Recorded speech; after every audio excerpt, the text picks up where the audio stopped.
আমার নাম অভিষেক। আমি 14 বছর বয়সে বাসায় ঝগড়াঝাটি করে পালিয়ে গিয়েছিলাম। সৌদি আরবের এক লোক আমাকে তখন কেরালায় নিয়ে যায়। তার কাছে ইসলাম সম্পর্কে জেনেছি। 2 বছর আগে আমি ইসলাম ধর্ম গ্রহণ করেছি। আমি এখন সব দর্শক শ্রোতার সামনে সাক্ষ্য দিচ্ছি, আশহাদু আল্লা ইলাহা ইল্লাল্লাহ আশহাদু আন্না মুহাম্মাদান আবদুহু ওয়া রাসূলুহু।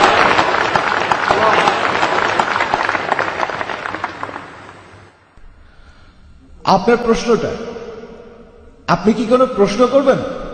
না স্যার। ডক্টর জাকির কিছু বলবেন?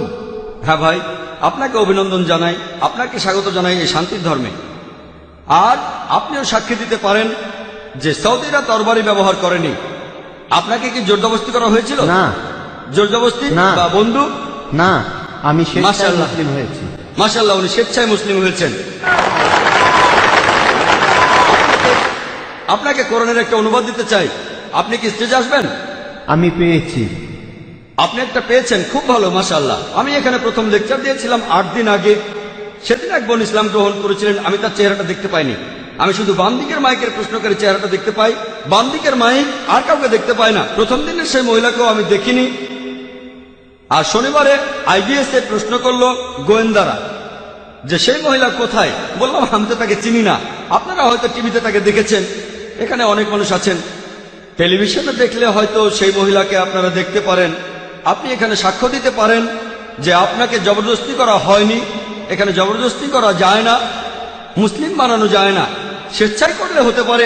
আমাদের এই দেশ, আমাদের এই ইন্ডিয়া, পৃথিবীতে এমন দেশ খুব কমই আছে যে দেশের সংবিধানে লেখা আছে যে ইন্ডিয়ার প্রত্যেক নাগরিকেরই তার ধর্ম প্রচার ও পালন করার ন্যায্য অধিকার আছে।